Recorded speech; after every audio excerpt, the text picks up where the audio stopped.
One day, a young boy, filled with questions about his own existence, approached his father. He had been pondering for a long time, wondering what made him truly valuable and what his purpose might be. So he finally asked, "Father, what is the true value of my life? Am I worth anything at all?"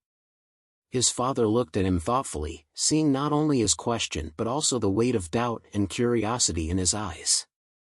Instead of a direct answer, the father decided to teach him through experience. He reached over to a small box on his shelf and took out a plain, unremarkable stone, a stone with no obvious sparkle or beauty. Handing it to his son, the father said, "Son, if you want to understand the value of your life, take this stone and go to the marketplace. If anyone asks about the price of the stone, don't say a single word. Simply hold up 2 fingers." The boy, intrigued and slightly confused, took the stone, trusting that his father's instructions would somehow reveal the answer he sought. As the boy approached the marketplace, he noticed the usual busy, chaotic scenes around him: merchants shouting, buyers bargaining, children laughing, and food vendors grilling aromatic spices. He wandered through the various aisles, his eyes scanning the surroundings while he held the stone in his hand, uncertain of what would come next. After a few minutes, an elderly woman with a kind, gentle face noticed the stone and approached him, her eyes squinting as she examined it closely. "Young man," she asked, "how much for that stone?"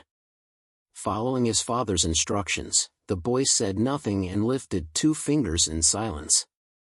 The woman nodded, interpreting his gesture, and responded cheerfully, $2? I'll take it." Surprised, the boy clutched the stone and ran back home to tell his father what had happened.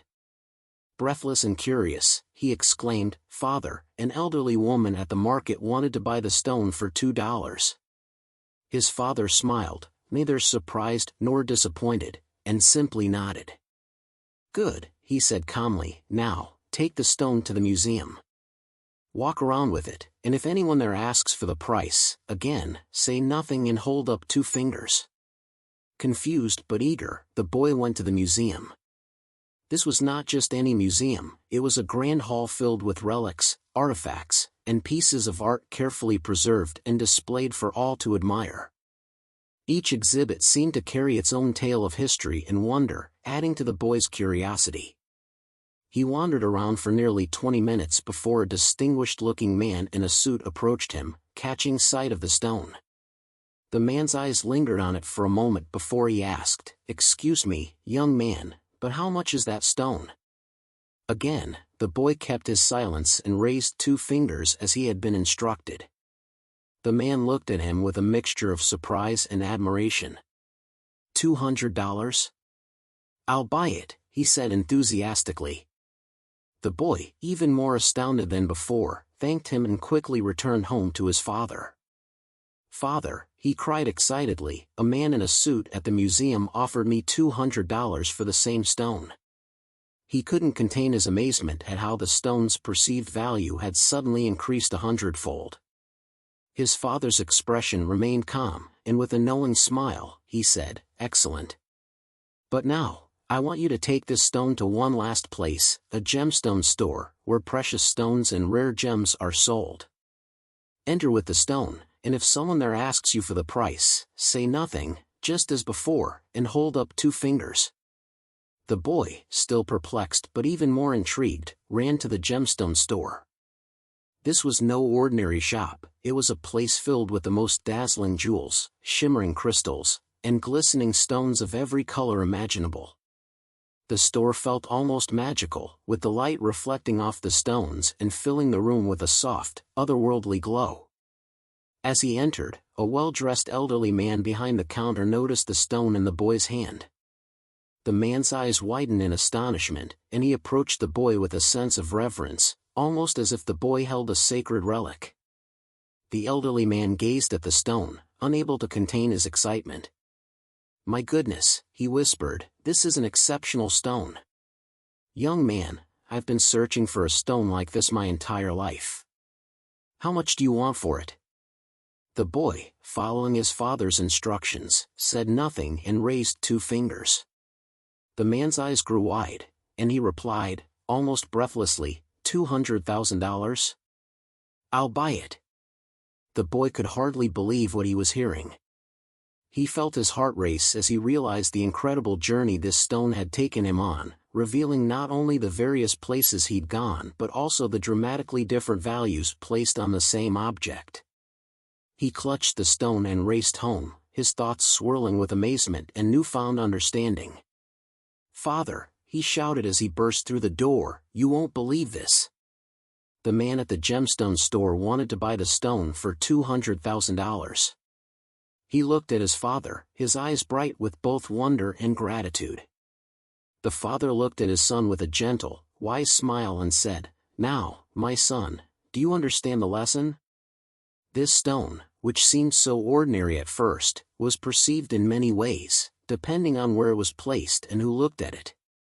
At the market, it was worth only $2, at the museum, it was valued at $200, but in the gemstone store, it was considered priceless, valued at $200,000. Just as this stone's worth changed, so does the value of our lives, depending on where we are and who we choose to surround ourselves with. The question you asked me about your own value, it has no simple answer because it depends entirely on where you place yourself and how you see yourself.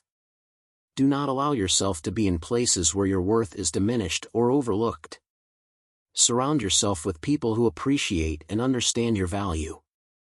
The boy sat in silence, contemplating his father's words, and slowly, the full meaning of the lesson became clear.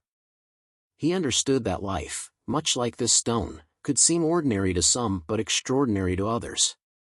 The value wasn't necessarily in the stone itself but in the eyes of the beholder and the places where it was valued. He realized that he had the power to decide where he would be appreciated, where he would be uplifted, and where his unique qualities would be seen for their true worth.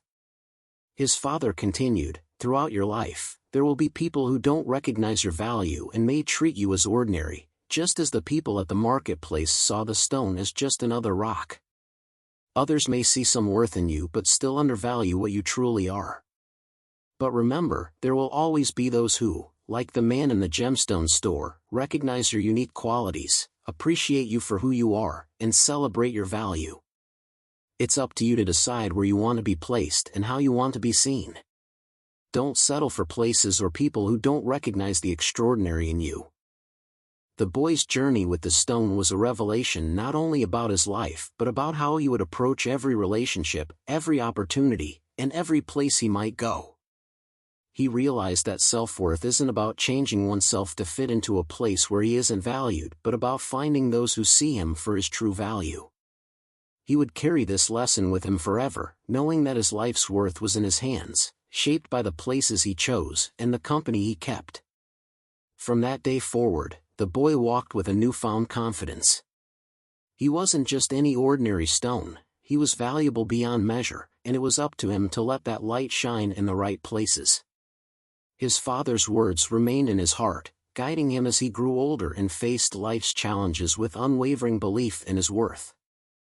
May this story remind you, too, to place yourself where you are celebrated, loved, and valued. The worth of your life is yours to shape and yours to guard. Choose wisely, and may you always recognize the preciousness that lies within you. Be blessed.